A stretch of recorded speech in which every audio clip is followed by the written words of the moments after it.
And it'll be the man on the pin, Ethan Dion, who leads him into the Russ Holly restart box.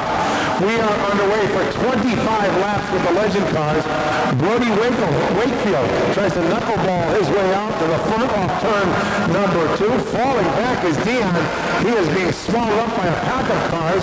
The first one in the second, that is Riley Paul. Side-by-side duel behind him between Helger and Rowdy Burns as they go into turn 1. Dion, the meat in the sandwich one, he does not want. He wants to turn it away, and Brody to the front of the field, and Riley Paul pulls through to second, followed by Richie Helger and Rowdy Burns, your top 4, and Emke to the inside for 5th. Once again, Dion from 1st to 7th on lap 1. And Emke has a challenge to his outside. That is Dustin Gagne in the number 11. So Gagne trying to work the high side. A little bit of a wiggle costs him.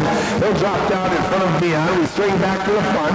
Wakefield, leader of the pack, pedaling as hard as he can on the outside is Jacob Rowdy Burns to try to dispose of Riley Paul. Couple points leaders battling for that the second and third spots, and there goes Burns to the outside. Check out the move on the outside from Jacob Rowdy Burns. He'll clear Brody Wakefield into turn number 3. They're coming by for the 4th lap in, 21 to go, and Rowdy Burns with a power move. So Burns trying to pull away from his teammate in Brody Wakefield, duel on in the battle for the 3rd spot. Richie Helger trying to hold off the charge of Riley Paul. If you were with us last night, right by where Paul just went, the 3rd street area, he was involved in a heat race incident, had to fire back later on in the feature. We have a problem. It looks to be the 5 of Roscoe. A good start for our NX Legend cars. Wakefield on the point. On the outside, it is Burns. They drag race their way down to turns 1 and 2. The outside is taken by Burns. Under attack is Wakefield. Riley Paul swings to the outside. He has to worry about Helger, who is inside. Paul moves into second. Helger trying to chip away to the inside of Wakefield as they scamper their way across the line. So Paul picks up a pair on that restart from 4th up to 2nd, but it's still Rowdy Burns patrolling this field. Little loose in 3 for 1 and 2 for Brody, your 3rd place car. Under fire now from Gagne and Helger, the race for 4th. It's now a threesome for that final podium spot as they come off turn number 4. That is the best duel on the track. Brody Wakefield trying to hold off both Richie Helger and Dustin Gagne. Right behind him, it's Wade Emke. So 4 cars as they rumble down the back. Such trouble, it looked like to be the 25 of Churchill, who's pulled off and it's out of the infield. Off of turn number 4, once again, Rowdy Burns, fastest car on the racetrack, is slowly but steadily pulling away. The race still is for that 3rd spot. 2 by 2 for 3rd, 4th, 5th, and 6th. They come off turn number 2 under the scoreboard for leader Rowdy Burns. So Burns trying to capture, although it's still very early in this race, his 2nd win on the season. They've kind of separated themselves. Riley Paul is running in that 2nd spot. 3rd is held by Helger. Then it is an all-out street fight for the 4th spot, held for now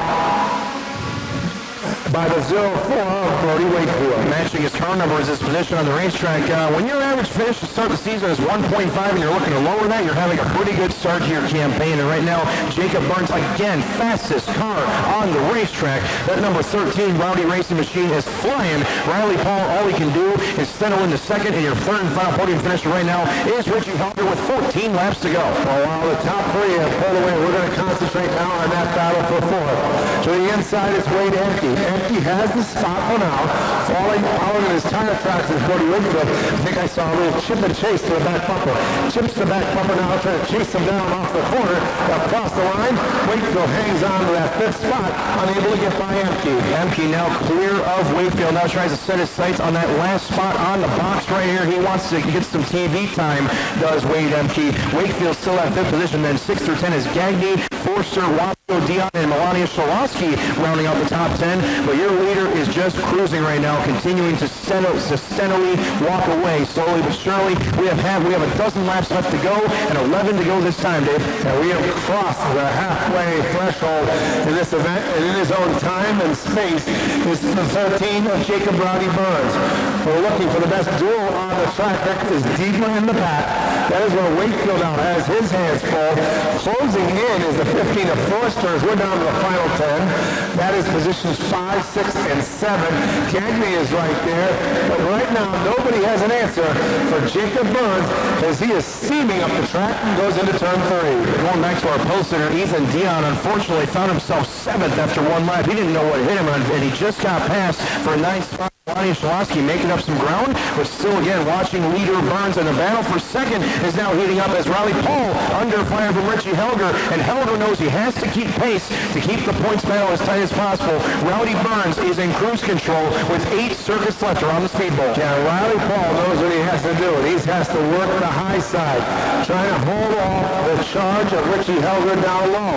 While they're doing that, that allows fourth place to kind of creep its way into the picture.